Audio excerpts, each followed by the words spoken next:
It's now about 6 months since we've finished the interfaith project that we've been running here in the Isle of Dogs, and it's great to think back over what we achieved. We planted 9 olive trees, and they were meant to be a symbol of a community at peace with itself. We gathered lots of community leaders from the Christian and Muslim community here to actually plant those trees. One of the nicest memories of that day was of the children singing to us as we planted the trees, and the combination of very good relationships, but also the hopes of the children. The children who are in the school are going to grow up with these trees and what they represent, and I hope that these trees will model for them respect for other people and respect for other ways of life.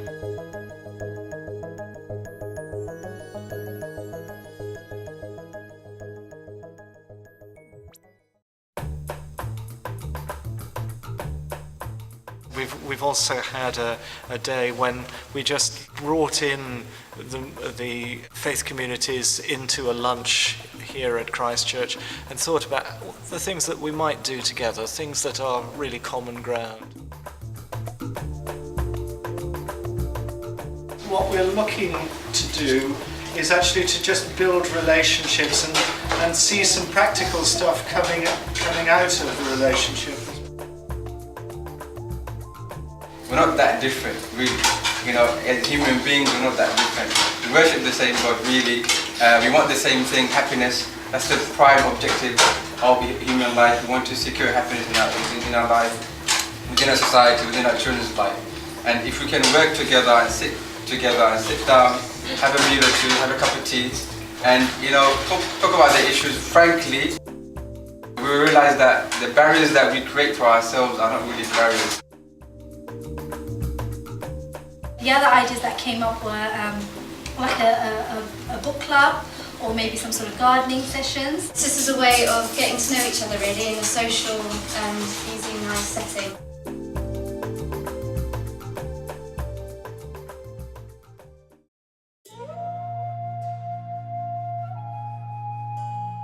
We planted a garden here at Christchurch as well, a spiritual garden, and that picks up the thought that in most cultures there are plants that mean things and have spiritual meanings, and we wanted to make a place that was a peaceful place but a very meaningful place as well, where Christians, yes, but also Muslims and Hindus and Baha'is and anyone else could come and spend some time meditating or in prayer.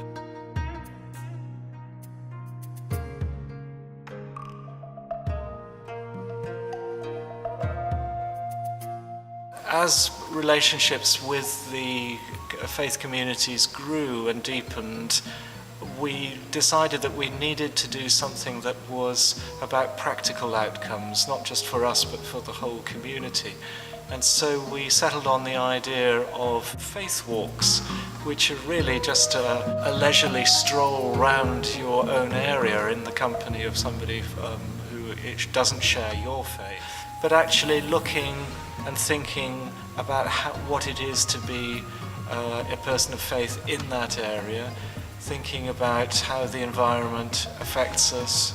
On the edges of Canary Wharf, the issues were about vandalism, and down here it was simply about lots of people living very closely together.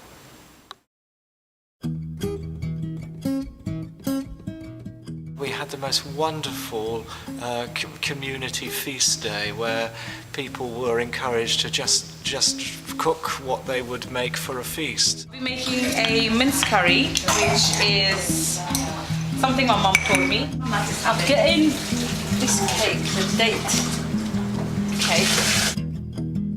Which dish is this? Peanut butter soup. And where's that from? Ghana. It's a Malay dish, but I would say, a lot of people say it's a bit of Indian, bit of South African mixed together. So what's in the dish? There's peanut butter, tomatoes, onions. In Ghanaian? In Katikwine.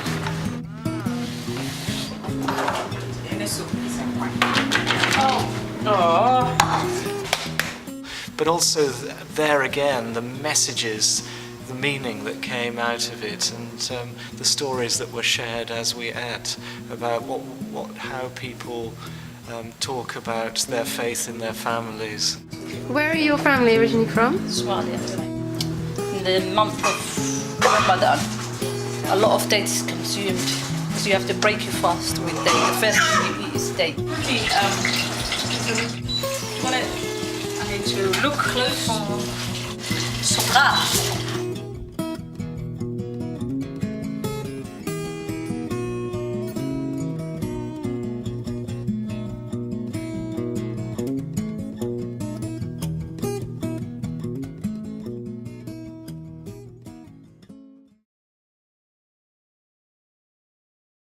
I'm conscious at the end of the project that something quite extraordinary has been achieved, if only in very small ways.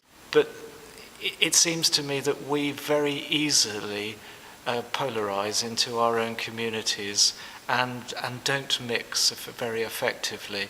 And it's not just about assimilation, it's a two-way street. We just don't mix very well. And so a project like this has been a real start in creating that sort of mix and that sort of trust in people. And I will treasure it because I think something very significant has been done here. And I hope that other projects that were done with the same pool of money have been as good an experience as this has been for us. We certainly have started something that we want to carry on.